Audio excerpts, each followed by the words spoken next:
Okay गुरु लोग, सो इस book reading session को शुरू करने से पहले let me ask you a question. Europe का एक बहुत ही फेमस क्वेश्चन 14th और 13th सेंचुरी के आसपास का कि घोड़े के मुंह में कितने दांत होते हैं। अब इनकेस आपको इस क्वेश्चन का कॉन्टेक्स्ट समझ में आया है तो इसका उत्तर आप मुझे कमेंट सेक्शन में दे सकते हो, और इनकेस अगर आपको समझ में नहीं आया कि इसका कॉन्टेक्स्ट क्या है तो एक बार जाके प्रीवियस वीडियो देखो, वहाँ से आपको इसका कॉन्टेक्स्ट समझ में आएगा। बिकॉज ये जो वीडियो है उसी का एक कंटिन्यूएशन पार्ट है, जहां हम लोग इस बुक को पढ़ रहे थे, India's glorious scientific tradition by Suresh Soni ji. हम लोगों ने यूरोपियन प्रोस्पेक्टिव से या कहें यूरोपियन साइकी से लॉजिक और एक्सपेरिमेंटेशन को एक्सप्लोर किया था इस बुक के माध्यम से, जहां हमने कई सारी चीज़ों पर डिस्कशन किया। मैं फिर से उन्हीं चीज़ों को रिपीट करके टाइम नहीं लेना चाह रहा हूँ। अभी हम लोग बात करने वाले हैं भारत के व्यू पॉइंट से, भारत के प्रोस्पेक्टिव से लॉजिक और एक्सपेरिमेंटेशन को देखने वाले हैं असल में। सो जब हम इस सेकंड पार्ट में मूव करते हैं तो यहाँ पर ये बुक मेंशन करती है, शुरुआत ही ऐसे करती है कि for thousands of year we in India have had complete freedom of education. Simply ये बुक अब यूरोपियन पर्सपेक्टिव जो हमने पहले देखा उससे भारत के जो व्यू पॉइंट है उसको बेसिकली कंपेयर करेंगे कुछ अच्छे एग्जाम्पल्स के साथ। जैसे कि यूरोपियन पार्ट में भी हमने कई सारे एग्जाम्पल्स देखे थे जहाँ कई सारे साइंटिस्ट को या कई सारे फिलोसोफर्स को या हर वो व्यक्ति जिसने समाज का जो एक डायरेक्शन था चर्च द्वारा दिया गया उससे इतर सोचा, उसको या तो जला दिया गया या उसको जेल में डाल दिया गया या फिर कई अलग तरीकों से उसे प्रताड़ना झेलनी पड़ी। इसी में ये ऑथर जो है अब भारत के पॉइंट ऑफ व्यू से चीज़ें रखते हैं कि भारत में असल में कैसा था। सो पहला ही एग्जाम्पल ये चारबाग दर्शन का देते हैं। इनकेस आपको नहीं पता तो चारबाग भी एक भारतीय फिलॉसफी है। कई लोग बोलते हैं कि चारबाग एक व्यक्ति का नाम है, एक फिलोसोफर है। कई लोगों का कहना है कि ये एक ट्रेडिशन है बेसिकली, जहाँ इनके फॉलोअर्स को चारबाग बोला जाता है। इनकेस आपको नहीं पता कि चारबाग दर्शन क्या है तो इसके बारे में हम अलग से डिस्कशन कर सकते हैं। बेसिकली एक अवैदिक फिलॉसफी है। बहुत ज़्यादा डिटेल हम इस दर्शन के बारे में यहाँ बात नहीं करेंगे, मे बी किसी अलग सेपरेट वीडियो में हम लोग बात कर लेंगे। इनकेस आप इंटरेस्टेड हो तो उसके लिए भी मुझे कमेंट्स में ज़रूर बताना। इस बुक में ये मेंशन करते हैं कि वैदिक काल से ही वेदों को बहुत ही सेक्रेड माना जाता था क्योंकि वो ईश्वरीय ज्ञान था और it was a treasure of knowledge basically. वहीं चारवाक दर्शन जो है वो वेदों के बारे में क्या मत रखता है एक बार वो पढ़ लेते हैं। So those who created the three Vedas are hypocritical, cunning and evil. ये चारवाक दर्शन का मानना था। यहाँ तीन वेद क्यों है वो अगेन अलग एक टॉपिक है। चारवाक दर्शन हम जब जानेंगे तो उसके बारे में हम उस समय बात कर सकते हैं कि ये तीन वेद क्यों लिख रहा है जबकि वेद तो चार हैं। सो ये मेंशन करता है कि जिन्होंने भी वेद बनाए हैं वो बहुत ही हिपोक्रेटिकल, कनिंग और ईविल है। ईश्वर की बात कर रहे हैं बेसिकली चारवाक दर्शन में। अब एक ऐसा समाज जो वेदों को सबसे ऊपर रखता है, वेदों को सेक्रेड मानता है, उसकी पूजा करता है, उसको ईश्वर या ज्ञान मानता है, वहीं कोई व्यक्ति आकर, एटलीस्ट इसमें व्यक्ति मेंशन किया है चारवाक को तो हम भी व्यक्ति मानकर ही बात करेंगे। तो ये यहाँ पर कोई व्यक्ति आता है वो ऐसी कुछ एक स्टेटमेंट देता है कि वेद जो है वो हिपोक्रेटिकल, कनिंग और ईविल किसी ने लिखे हैं। तो आपको नहीं लगता कि यही चीज़ अब जब यूरोप की बात कर रहे थे वहाँ ऐसा कुछ होता तो व्यक्ति को जिंदा जला दिया जाता, जैसे कि ब्रूनो को जला दिया गया था उसके थॉट्स के लिए। बट वहीं ऐसा कुछ भारत में होता नहीं है। According to this book, despite such distorted statement, Charvaka was never ill treated. In fact he was also accorded the status of a philosopher. अब ये बात बहुत बहुत सही भी है, बट स्टिल यहाँ पर मैं एक बात रखना चाहूँगा कि हमारे पास चारवाक दर्शन की जब हम बात करते हैं तो कोई भी ग्रंथ हमारे पास अभी चारवाक दर्शन का नहीं है। कुछ इधर उधर कई सारे श्लोक, कई सारे स्टेटमेंट मिलते हैं, यानी कि हमारे पास ओरिजिनल सोर्स चारवाक दर्शन का नहीं है। बातें ऐसी लिखी जाती हैं कि वो फाड़ दिए गए, उन किताबों को नष्ट कर दिया गया क्योंकि वो अवैदिक फिलॉसफी थी। सो हाँ, ये जो लाइन है ये मे बी बहुत ज़्यादा अंडर डेवलप्ड एक स्टेटमेंट होगा कि despite such distorted statement, Charvaka was never ill treated. But हाँ, ये बात सत्य है कि यूरोपियन कॉन्टेक्स्ट में अगर हम इस चीज़ों को कंपेयर करने जाएंगे तो भारत में वो स्थिति बहुत बहुत ज़्यादा अच्छी थी। यही रीज़न है कि यहाँ पर बुद्धिज़्म या जैनिज़्म ऐसी जो फिलॉसफी थी जो कि अवैदिक फिलॉसफी ही है वो भी यहाँ पर काफ़ी फैल पाई। इसके बाद आगे बढ़ते हैं। सो ये बुक मेंशन करती है कि for thousands of years blind faith और proof of scriptures did not have the last say in India. जैसे कि हमने यूरोपियन कॉन्टेक्स्ट में जब देखा था, हम किसी भी टॉपिक पर जब बात कर रहे थे तो वहाँ लास्ट से जो था वो या तो किसी महान व्यक्ति के स्टेटमेंट से लिया जाता था, जैसे कि वो घोड़े वाला क्वेश्चन जब आता है तो वहाँ सब लोग एरिस्टोटल का नाम लेते हैं कि एरिस्टोटल ने जो उत्तर दिया होगा वही सही उत्तर होगा। और वहीं जब हम लोग देखते हैं कि चाहे हम गैलीलियो की बात करें, कोपरनिकस की बात करें या हम लोग ब्रूनो की बात करें, जब वो कोई स्टेटमेंट रखते हैं तो वो स्टेटमेंट जो है यदि बाइबल से इतर जा रहा है, जो कि चर्च द्वारा स्थापित की हुई धारणा है, उससे अगर इतर जा रहा है तो वो व्यक्ति इल ट्रीटेड नहीं, जिंदा जला दिया गया था ब्रूनो को तो। और इल ट्रीटमेंट जो एक ये लाइन है, I think so European context में बहुत छोटी हो जाएगी। सो हाँ, उसी चीज़ को कंपेरिजन में रखते हुए ये ऑथर लिख रहे हैं कि for thousands of year blind faith of proof of scriptures did not have the last say in India. यानी कि instead logic and actual experience had recognition. यानी कि लोगों के पास ये फ्रीडम थी, उनके पास ये विल थी और इसके लिए वो बिल्कुल स्वतंत्र थे कि वो अपने एक्सपेरिमेंटेशन कंडक्ट कर सकें। उनके एक्सपीरियंस किसी चीज को लेकर क्या कहते हैं वो अपने मत रख सकते थे भारत में। So hence in his lecture on Gita Adi Shankaracharya has said if 100 of Shrutis say that fire is cool and a non-illuminator, they cannot be considered as evidence because it is in opposition to actual experience. Okay, अब ये एक बहुत ही अच्छा mention है इसमें, जहां आदि गुरु शंकराचार्य जी अपने एक लेक्चर में ये बात मेंशन करते हैं कि यदि कई सौ श्रुति हमारे पास भी हैं शास्त्र, और वो इस चीज को मेंशन कर रहे हैं कि जो अग्नि है उसका जो स्वभाव है, उसका जो धर्म है वो ठंडा होता है और वो जलाती नहीं है, जो कि एक्सपीरियंस जो है उसका एकदम इतर जा रहा है। हम लोग ये चीज एक्सपीरियंस कर पाते हैं कि जो आग है, अग्नि है, वो ठंडी नहीं होती है। लेकिन सपोज करो कई सौ अगर श्रुति भी हैं वो इस बात को मेंशन भी करती हैं, और यदि कोई बात आपके एक्सपीरियंस से अलग जा रही है तो हम श्रुतियों को एक्सेप्ट नहीं करेंगे। इन चीजों से हमें एक पर्सपेक्टिव तो मिलता है कि हाँ, यूरोप में उस समय जो हो रहा था यूरोपियन सोसाइटी में, वो भारतीय सोसाइटी से बहुत ज्यादा इतर था। आगे बढ़ते हैं, उसके बाद ये बुक काफी अच्छे एग्जांपल्स अपने सामने रखती है, उसे पढ़ते हैं। To know what India's view on experimentation was, one must note portions of Dr. Murli Manohar Joshi's speech at the Golden Jubilee session of Indian Parliament. हाँ, ये पार्ट जो है मेरे को बहुत अच्छा लगता है। इस बुक ने डॉक्टर मुरली मनोहर जोशी जी के जो स्पीचेस थे इंडियन पार्लियामेंट में, उसके कई सारे पार्ट्स यहाँ पर शेयर किए हैं। यहाँ से अब मैं जो पढ़ूंगा वो डॉक्टर मुरली मनोहर जोशी जी के जो स्पीच है उसी का पार्ट है, सो वो इन्वर्टेड कॉमा में। Today we are told to look westward for any scientific discovery, what is happening in the US and Germany or in Japan or France. However, 200 to 250 years ago, circumstances were absolutely the opposite, and 1000 to 1500 years ago, things were even more reverse. Before I mention India's ancient scientific tradition, I would like to say that what is told to us is really an illusion. Doctor Murli Manohar Joshi ji बोल रहे हैं कि अभी current समय में यदि हम जो भी कंट्रीज, हम सो कॉल्ड डेवलप्ड कंट्रीज जो बोलते हैं, चाहे यूएस की बात करें, जर्मनी की बात करें, जापान या फ्रांस की बात करें, उनकी साइड जब हम देखते हैं तो ये सारी चीजें 200 से 250 साल पहले अलग थी। और यदि और ज्यादा पीछे चले जाएं, 1000 या 1200 1500 साल पीछे चले जाएं, तो चीजें बहुत ही ज्यादा अलग थी।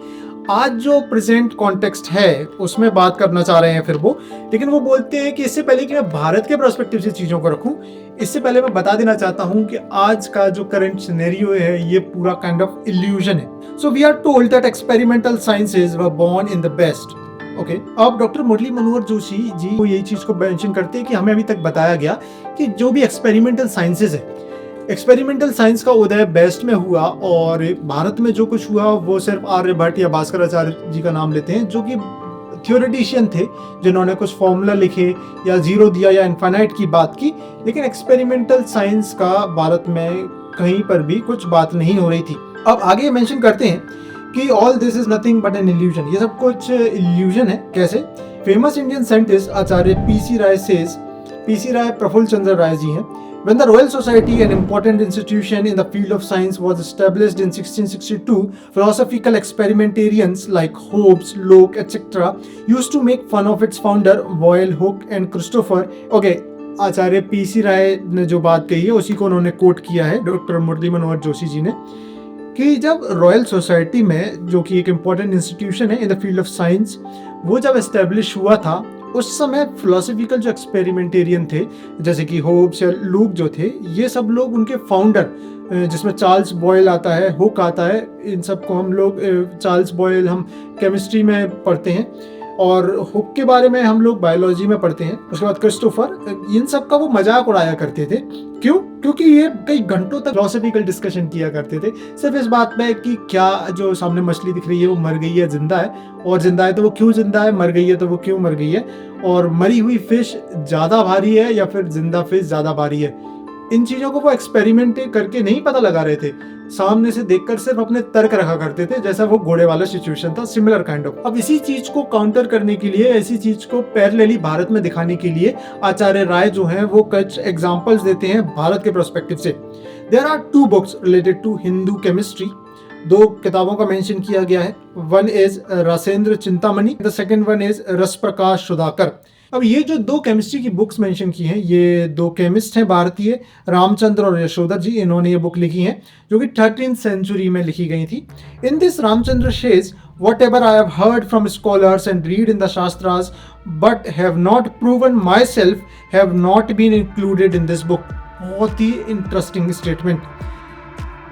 जो स्कॉलर हैं रामचंद्र जी, केमिस्ट हैं बेसिकली, उन्होंने जो बुक लिखी है रासेंद्र चिंतामणि, वो अपनी किताब में ये बात मेंशन करते हैं कि जितना भी कुछ मैंने किसी से सुना है, कोई गुरु है या कोई शास्त्री जी हैं, उन्होंने मुझे कोई बात बोली, उस चीज़ को मैंने इस बुक में इंक्लूड नहीं किया है जब तक कि उनकी कही हुई बात को मैंने खुद से प्रूव ना कर लिया हो। यानी कि एक्सपेरिमेंटेशन वाली बात आ रही है कि सिर्फ सुनने से काम नहीं चलेगा, मैं खुद उसको एक्सपेरिमेंट करके देखूंगा और देखूंगा कि मेरे एक्सपीरियंसेस क्या कहते हैं, क्या वो चीज़ वैसी ही है जैसी मुझे बताई गई थी। यदि वो चीज़ वैसी ही है, उसके बाद ही रामचंद्र जी ने अपनी पुस्तक केमिस्ट्री की बुक में उन चीज़ों को इंक्लूड किया है और ये बात वो बुक के शुरुआत में ही स्थापित कर देते हैं। आगे बढ़ते हैं। Furthermore, Ramchandra says that a real teacher is one who can, through experiment, prove what he has taught, and a scholar is one who can prove it again। ये डेफिनेशन यहाँ दी है उन्होंने टीचर और स्कॉलर की, और ये मेरे को बहुत इंटरेस्टिंग लगती है। तो रामचंद्र जी ये बात मेंशन करते हैं कि एक रियल टीचर वो है जो अपनी कही हुई बात को स्टूडेंट्स के सामने एक्सपेरिमेंटेशन के थ्रू प्रूव करके दिखाए, और फिर जो एक स्कॉलर है, जिसे हम अच्छा एक स्कॉलर कह सकते हैं, वो एक अच्छा स्कॉलर जब एक अच्छा स्कॉलर है कि वो सीखने के बाद टीचर से उसी बात को स्वयं एक्सपेरिमेंटेशन के थ्रू फिर से प्रूव कर पाए। Those who can do so are real teachers and pupils, the rest are like characters in a play। और ऐसा जो कर लेते हैं वही असली टीचर और स्कॉलर्स हैं, जो ऐसा नहीं कर पाते हैं वो बेसिकली एक प्ले के कैरेक्टर्स हैं। अब जो सेकेंड केमिस्ट हैं यशोधर जी, वो भी कुछ काइंड ऑफ ऐसे ही मेंशन करते हैं। Yashodhar, who was also born in the 13th century, has expressed the same concept in his book Ras Prakash Sudhakar। I have not just heard of Jaran। जारन जो है ये मेटल्स के oxidising के बारे में बात कर रहे हैं, उसको जारन बोलते हैं। I have not just heard of Jaran but have also done so with my own hands on the basis of the knowledge that I have heard of earlier। On the basis of that I have proved the creation of the third metal myself। जो experimentation की बात है उसी चीज़ को यशोधर जी अपनी book में लिख रहे हैं कि जब तक मैंने जारन खुद नहीं कर लिया, जब तक मैंने उस चीज़ को अपनी बुक में नहीं लिखा, हर वो चीज़ जो मैंने एक्सपेरिमेंटेशन से प्रूव कर ली उसी को मैंने अपनी बुक में मेंशन किया है। ये सारी चीज़ों को लिखना यहाँ पर सब कुछ का सिर्फ एक ही गोल है कि आपको यूरोपियन सोसाइटी के पैरेलल भारत में क्या हो रहा था एक्सपेरिमेंटेशन और लॉजिक को लेकर, उस चीज़ को बताना। हम पहले जान चुके हैं कि यूरोप में 16th सेंचुरी तक भी इवन लोगों को जला दिया जा रहा था, लोगों को मार दिया जा रहा था, जेल में डाल दिया जा रहा था, जस्ट बिकॉज कि चर्च द्वारा जो स्थापित किए गए उनके आइडियाज़ हैं उनसे बहुत ही इतर उन्होंने एक्सपेरिमेंटेशन में पाया, और जब उन्होंने बोल दिया तो उनके साथ ऐसा कुछ हुआ। वहीं भारत में जो एक्सपेरिमेंटेशन थी वो बहुत अच्छे से चल रही थी। जितने भी केमिस्ट साइंटिस्ट थे ये सब लोग अपने एक्सपेरिमेंटेशन के साथ जो चीज़ें सीख रहे थे उनको अच्छे से स्थापित कर रहे थे, किताबों में लिख रहे थे। जैसा कि हमने पीछे देखा यूरोपियन साइड में कि गैलीलियो की बुक नहीं पब्लिश होनी थी, ब्रूनो की बुक नहीं पब्लिश होनी थी, ब्रूनो को जिंदा जला दिया गया। तो ये सारी जो चीज़ें हैं बेसिकली बुक जो है इसमें दोनों चीज़ों को पैरेलल करके आपको दिखा रहा है कि वहाँ क्या समय था, यहाँ क्या समय है। और अभी हम 13th सेंचुरी की बात कर रहे हैं भारत में, तो यूरोप में तो हम 16th सेंचुरी तक आ गए थे। आगे जो है ये बुक कुछ एग्जांपल्स आपके सामने रखती है कि कैसे एक्सपेरिमेंटेशन की जब हम बात करते हैं तो भारत में कैसे कुछ लोगों ने अपने ऑब्जर्वेशन बना के एक्सपेरिमेंट करके अपनी चीज़ों को स्थापित किया। भारत में जितनी भी म्यूजिकल इंस्ट्रूमेंट हैं वो सभी एक्सपेरिमेंटल साइंसेस का ही एक प्रूफ है, ऐसा ये बुक लिखती है। Musical instruments are the sagas of the analysis and the use of creation of sound, its various forms and effect. तो Natya Shastra written by sage Bharat, Rishi Bharat द्वारा जो नाट्य शास्त्र लिखा गया था, is an example of how it was created by experimenting. In the 33rd chapter of this epic, its author Muni Bharat gives a description of how the mridanga and the other instrument came into existence. So जो भरत मुनि है वो अपने नाट्य शास्त्र के 33rd chapter में बहुत ही इंटरेस्टिंग एक एग्जांपल मेंशन करते हैं कि एंशिएंट टाइम्स में एक गुरुकुल में ऋषि स्वाति रहते थे, ऋषि स्वाति एक दिन पानी की कमी होने के कारण बाहर पानी खोजने जाते हैं, जहाँ एक तालाब के किनारे पहुंचकर एकदम से बारिश होने लग जाती है, तो वो थोड़ा सा पीछे पेड़ के किनारे बैठ जाते हैं। जब उन्हें ये बात का एहसास होता है कि पहले बहुत छोटी छोटी बूंदें गिर रही होती हैं, फिर एकदम से बूंदें थोड़ी सी बड़ी हो जाती हैं और काइंड ऑफ एक उन्हें साउंड सुनाई देता है जो कि जिससे कि वो फेमिलियर नहीं होते हैं। वो बहुत ही ध्यान से ऑब्जर्व करते हैं तो उन्हें पता चलता है ये साउंड है जो वहाँ पर कमल के फूल खिले हैं, उनकी जो बहुत बड़ी बड़ी पत्तियाँ हैं उन पर जब वाटर ड्रॉपलेट गिरती है तो वो एक काइंड ऑफ साउंड प्रोड्यूस करती है। अब उन्होंने देखा कि ये साउंड बहुत सिमिलर भी नहीं है, हर जगह से एक अलग साउंड प्रोड्यूस हो रहा है। मतलब यदि पत्ती छोटी है तो वहाँ से एक अलग साउंड प्रोड्यूस हो रहा है, जब पत्ती बड़ी है तो कुछ एक अलग साउंड प्रोड्यूस होता है, जब एक छोटी बूंद गिरती है तो वो एक अलग साउंड प्रोड्यूस करती है, जब एक भारी बूंद गिरती है जिसका वॉल्यूम ज़्यादा है वो एक अलग साउंड प्रोड्यूस करती है। ये सारा ऑब्जर्वेशन उनको इस चीज़ पर क्यूरियस करता है कि ये किस टाइप के साउंड हैं और क्या क्या अलग तरीके के साउंड प्रोड्यूस किए जा सकते हैं। जिसके बाद जब बारिश रुक जाती है तो वो क्या करते हैं कि जितनी भी वहाँ पत्तियाँ होती हैं, अलग अलग शेप और साइजेस की पत्तियाँ कमल की वो तोड़ते हैं और गुरुकुल वापस आ जाते हैं पानी के साथ। उसके बाद गुरुकुल में वो खुद से एक्सपेरिमेंट करते हैं, सभी पत्तियों पर अलग अलग साइज और अलग अलग तरीके के फ्लूइड डाल के जो साउंड प्रोड्यूस होता है उसे सुनने का प्रयास करते हैं। अलग अलग शेप और साइजेस की पत्तियों पर साउंड प्रोड्यूस करते हैं और जब वो साउंड प्रोड्यूस हो रहा होता है तो उनको कैटेगराइज भी करते हैं कि किस पत्ती से किस टाइप का साउंड प्रोड्यूस हो रहा है, टाइप का साउंड हमारी बॉडी में किस टाइप के सेंसेस दे रहा है। और इसी चीज से वो मेंशन करते हैं कि he experimented with water and then with other fluids and in this process musical instruments like the mridang, panav, दरुर, मुराज, ये सारे जो म्यूजिकल इंस्ट्रूमेंट्स हैं ये सारे बनाए गए। Super interesting right? I mean पहले ऑब्जर्वेशन एंड देन एक्सपेरिमेंटेशन और फिर इस एक्सपेरिमेंटेशन का एप्लीकेशन, प्रैक्टिकल एप्लीकेशन। ये बुक ये एग्जाम्पल रख के हमारे सामने वो बात रखना चाहती है कि एक्सपेरिमेंटेशन की स्वतंत्रता, आपको सोचने की स्वतंत्रता, जो समाज में एक डायरेक्शन चल रही है किसी भी, जैसे यूरोपियन कॉन्टेक्स्ट में बात करें तो चर्च ने जो बाइबल रख दी है उसमें जो बातें रखी गई हैं उसके इतर आप सोच नहीं सकते हो, क्योंकि आपको बचपन से वो फीड किया गया है, अंदर से वो चीज़ नहीं आती है कि मैं समाज से इतर भी सोच सकता हूँ। वहीं भारत के कॉन्टेक्स्ट में हमने कई सारे एग्जाम्पल देखे, ये मेरे को पर्सनली बहुत अच्छा लगता है जो ऋषि स्वाति ने जो किया। ये बेसिकली आपको वही दो पैरेलल्स आपको ड्रॉ करके देता है आपके सामने, यूरोपियन साइकी का और भारतीय साइकी का। सो गुरुलोक हमने सेकंड चैप्टर कंप्लीट कर लिया है। This was all in second chapter. Also एक और चीज मैं मेंशन कर दूं कि जब हम यूरोपियन कॉन्टेक्स्ट में चीजों को देख रहे थे तो हम बहुत ही संक्षिप्त में, बहुत ही ब्रीफ में बात कर रहे थे। रीजन उसका था हमें चैप्टर पढ़ना था। जैसे जितने भी साइंटिस्ट के हमने नाम पढ़े, उनका एक वर्क के बारे में हमने पढ़ा, तो बस सिर्फ इतना कि उन्होंने क्या बताया था, बहुत ज़्यादा डिटेल में हम लोग नहीं गए कि गैलीलियो ने अगर टेलीस्कोप डिस्कवर करके कोपरनिकस के हेलियोसेंट्रिक मॉडल को सही प्रूफ किया, तो बस इतना ही हमने पढ़ा। उसके बाद ये नहीं जाना कि कैसे प्रूफ किया सही, ऐसा क्या ऑब्जर्व किया गैलीलियो ने कि हेलियोसेंट्रिक मॉडल सही प्रूफ हो गया। तो ये सारे जो क्वेश्चन है इनको मे बी हम सेपरेट वीडियोस में इन पर बात करेंगे, क्योंकि अगेन इनके लिए एक अलग डिस्क्रिप्शन चाहिए होगा जो कि थोड़ा बुक से इतर हो जाएगा। बट हाँ, वो जानना भी बहुत अच्छा है और इंटरेस्टिंग है, उस पर भी हम लोग बात कर लेंगे। और हाँ, आपके जो भी क्वेश्चंस हैं वो आप कमेंट सेक्शन में ज़रूर रख सकते हो। मेरी किसी बात से अगर आप इतर मत रखते हो तो वो भी आप रख सकते हो, but in a polite way. बाकी हाँ, दैट्स ऑल फॉर टुडे गुरुलोक। बात करते हैं नेक्स्ट वीडियो में। जय मां भारती।